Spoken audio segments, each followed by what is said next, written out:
Hello, people bands can talk. Hello, this is Stephanie. This is Chris. We're from Kill It Kid.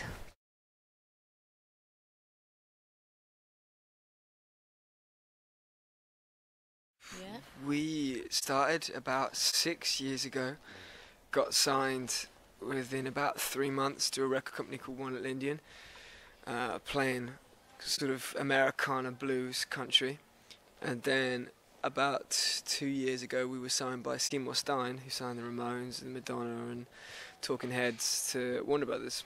We're from the UK, and we've been touring heavy British blues for about 6 years now. Places. We get our inspiration from all over the place. Our influences are very early, like country blues and British bands like Zeppelin, and early country music like the Carter Family. But then we write and get our influences from everywhere.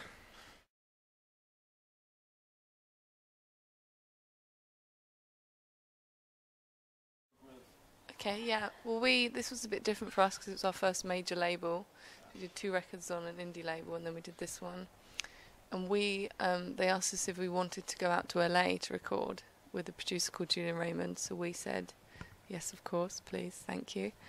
And we went out and we started in Ocean Way, which is right on the Strip, really famous, huge studio. Michael Jackson, everyone's been through there. We did 3 days there, and then we moved to a beautiful studio called House of Blues in Encino, which is tucked away. It used to be Charlie Chaplin's house. It was incredible, just an incredible vibe. They're very chilled out, and we spent about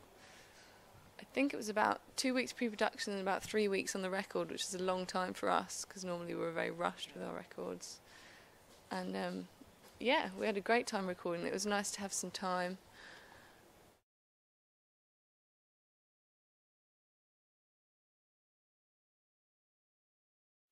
Well, to be honest, it wasn't hugely different for us, except for the studio was bigger, you know. The way we wrote it and the way we recorded it wasn't that different, really. Yeah, we were quite lucky because we were signed by Seymour Stein. It was sort of, we slipped in on a different sort of major label path. We weren't a big sort of pop signing or anything. They didn't try to manipulate what we were doing. No. We were his baby, so we could sort of do what we wanted a little more.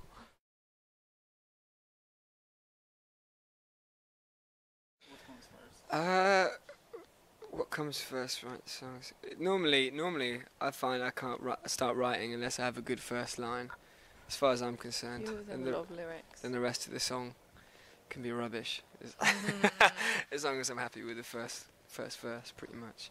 Normally words first, then music. But it depends. For the heavy songs, it's normally the riff. You write a riff, and then you write everything else around it. But for the songs, it's normally the words first.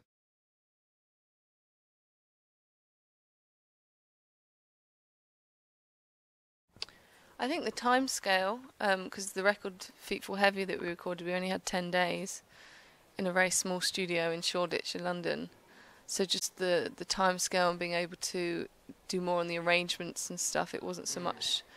It was still, a lot of it was still done live, but it wasn't like rushed and a song a day like the last one was. I mean, we were signed, we were a really young band. So when we did Feet Fall Heavy, our second album, we just wrote an album that, wasn't written for radio, wasn't written for magazines. It was just what we wanted to do, and we interspersed all these, American blues speech from the Anna Lomax Library of Congress. So the idea is, if you liked it, you'd really love it, and if you didn't, you just wouldn't get it. And we thought this might be our last album. So coming out the second album, it was like, oh, okay, we've been around the block a few more times, so it was.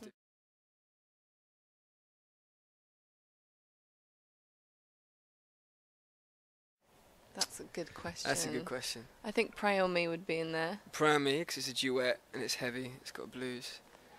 And probably Caroline, because it shows the ballad side of what we do. And then maybe a weird choice would be Run, just because it's been on, an advert. And it's very different. It's a whole different, more and it's a different. cappella Yeah, thing. it's the more acoustic side of things, I guess. That's good 3. Top 3.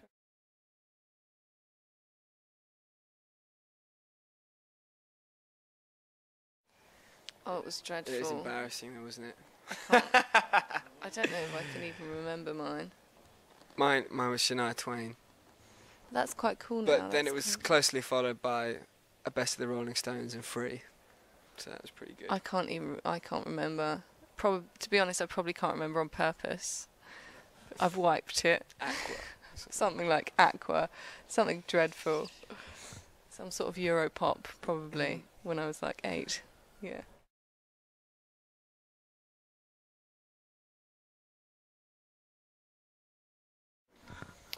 Seeing different cities. Getting to travel for free and see the world and meet people. And meeting cool people in each city, and a lot of the time we've made friends all over the world from it, which is lucky. Yeah, because being a musician, you know, sometimes you don't have much money and you don't know what's going on, you don't know where you're going to be in 6 months. Then at the same time you get all the thrills and spills of, you know, having money and being able to see countries in the world, and that's what's worth it in our opinion. Well, to be honest, we don't plan too much, because you're so at the mercy of commercial taste and people buying your records. I mean, we've written probably another 30 songs ready to go for the next album in the next 2 years, and we have ideas for other projects and things, but to be honest, we just have to go with the flow. We don't really know what's going to happen next month, but it will be musical. Whatever it will still be playing and we'll be touring. I can assume but we don't know where or what will be like. Yeah.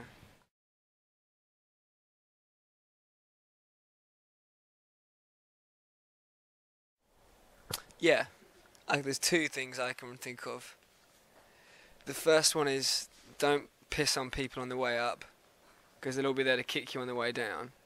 And that tends to be, the bands you meet with the biggest egos are playing the smallest venues, typically. So don't be an arsehole. And the other one was a Muddy Waters quote. Which isn't really advice, but it was the idea of, he said, I haven't done anything Mozart hasn't done before me. The idea that music's completely universal and it doesn't have to be complex. I like that a lot, as long as it's sincere.